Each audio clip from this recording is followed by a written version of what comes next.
On avance maintenant dans l'histoire et nous voici arrivés à une autre période charnière de notre histoire.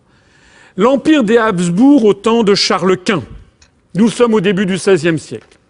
On voit que Charles Quint dispose de terres qui se situent en Franche-Comté, justement, dans les Pays-Bas, qui se situent également dans le nord de l'Italie, qui se situent en Autriche et en Hongrie actuelle, qui se situent dans le royaume de Naples et en Espagne, sans compter les possessions dans le Nouveau Monde. Tout ça, c'est ce dont hérite Charles Quint de Habsbourg, qui va être, comme vous le savez, le grand rival de François Ier.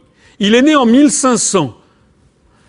Et voilà qu'en 1519, l'empereur du Saint-Empire romain germanique meurt et qu'il y a une élection. Je vous ai dit que le Saint-Empire romain s'était transformé en un système électif.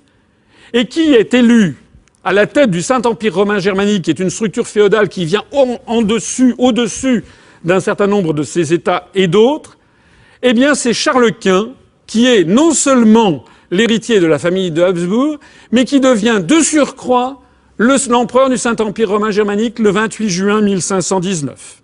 Il a 19 ans. La grande lutte entre François Ier et Charles Quint, ce sont des gens qui ont 19 ans.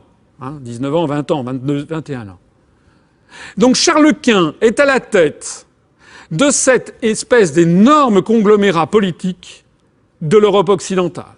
Et comme vous le voyez avec cette carte que j'ai bâtie pour vous, où on fait se superposer les différentes possessions de Charles Quint et les endroits où il a le pouvoir, vous voyez qu'il y a un pays qui est très, très, très, très mal à l'aise. C'est effectivement la France. La France qui, d'un seul coup, se sent encerclée.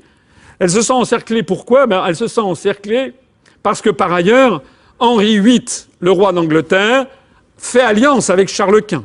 François Ier avait tout fait pour que ça ne soit pas le cas. Vous avez peut-être entendu parler de l'entrevue du camp du Drap d'Or.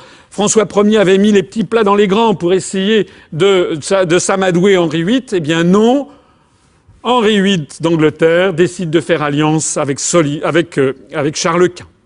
Et donc, le résultat de ça, c'est que François Ier est complètement encerclé. Peut-être que la France va disparaître, encore une fois, dans une espèce d'empire européen. Et alors, qu'est-ce qu'il faut faire ? La seule possibilité qui reste à François Ier, c'est de trouver une alliance de revers. Il va la trouver d'abord avec des princes protestants, puisque le protestantisme se développe la même année, à partir de 1519, avec les thèses de Luther, donc qui vont affaiblir de l'intérieur les possessions de Charles Quint. Et donc François Ier, tout en étant le roi très chrétien, c'est sa titulature officielle, tout en étant un catholique, va faire alliance avec les princes protestants parce que c'est ce qui affaiblit de l'intérieur son ennemi, Charles Quint. Mais ça ne suffit pas et François Ier regarde quelles sont les autres alliances qu'il peut faire. Il n'y en a pas 50, il n'y en a qu'une seule qui s'impose. C'est Soliman le Magnifique, c'est-à-dire l'héritier de l'Empire ottoman, le sultan de Constantinople, celui qui a battu et qui a détruit l'Empire byzantin en 1453 par Mohamed II. Donc Soliman est le descendant de Mohamed II. Et donc, scandale dans la chrétienté. Le roi très chrétien, le français, va faire alliance avec le grand turc. Alors ça, c'est quelque chose qui est également très important à comprendre et que l'on ne va trouver, du moins à cette période-là, qu'avec la France. En 1526, François Ier, le roi de la Renaissance, le roi très chrétien, fait alliance avec Soliman le Magnifique pour desserrer la menace de l'empire de Charles Quint.